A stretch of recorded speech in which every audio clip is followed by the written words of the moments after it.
Joining me now, Congresswoman Paulina Luna. Congresswoman, I know you were there at the Capitol when it was locked down, and you were with your newborn?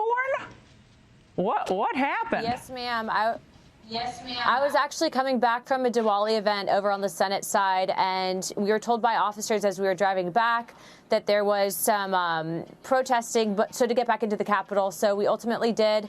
I was going to pick up my stuff, and no sooner did we actually get into my office than it went basically on lockdown. We weren't able to leave. I had my young staffers with me. It was obviously not peaceful, and the irony in this, Laura, is that these people were supposed to be protesting for peace in Palestine, yet you see what they're doing, obviously attacking people, and frankly, rightfully so, Capitol Police did defend us, but I mean, it's crazy that this is today's day and age and that this is supposed to be acceptable. Well, Congressman, I was hearing from some of the protesters in their mouthpieces that were speaking, saying, oh, well, they didn't mean to breach the door. They weren't going to go into the building. Can you, I mean, who believes that? I mean, they were pushing up against the police. What were they trying to do then?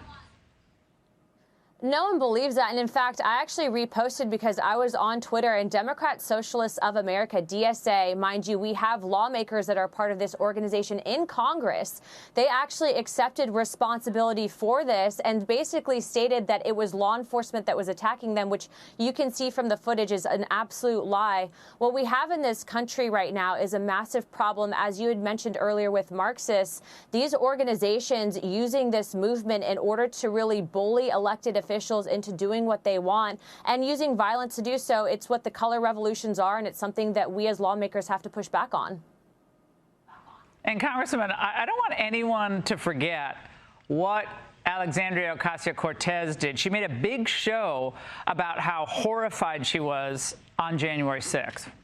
Misogyny and the racism that is so deeply rooted and animated that attack on the Capitol. There's a lot of sexualizing of that violence. And I didn't think that I was just going to be killed. I thought other things were going to happen to me as well. You thought you were going to be raped? Yeah. Yeah. Has anyone heard from her today? And her party's headquarters were under siege last night, after all. Under siege. Yeah, I mean, there hasn't been any issuing of statements from anyone who is tied to Democrat Socialists of America. And what I find really disturbing about this whole thing, Laura, is that when we're sitting there talking about the fact that most members of Congress, some of which do sleep in their offices, and then you have this happening right down the street. You had a Democrat member of Congress come out and say that he was basically in fear for his safety. And then you see these organizations attacking their own party. You can see that the fracturing within the Democrat Party, especially among those that are embracing anti-Semitism, is unfortunately alive and well. Now, Congressman, what if it was some right-wing group that was in the same way, with the same body language, with the same force, pushing up against the police at the DNC? What do you think AOC would have done then?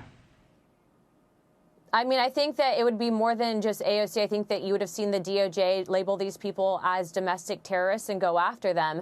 And frankly, being a member of House Oversight, I've gone to the D.C. prison. I've seen exactly what some of these people are facing charges-wise. And the fact that only one person was arrested after multiple of our Capitol Police were assaulted. You saw, frankly, the whole Capitol had to go on lockdown because of this behavior. And then you see an organization that's blatantly Marxist owning it, saying that they were busting people in from New York and that their quote-unquote comrades were there, basically engaging in violence. I mean, I would urge the Speaker of the House to open up a special committee to see exactly where this funding is coming from for these organizations that are ultimately trying to undermine not just the United States, but our constitutional republic.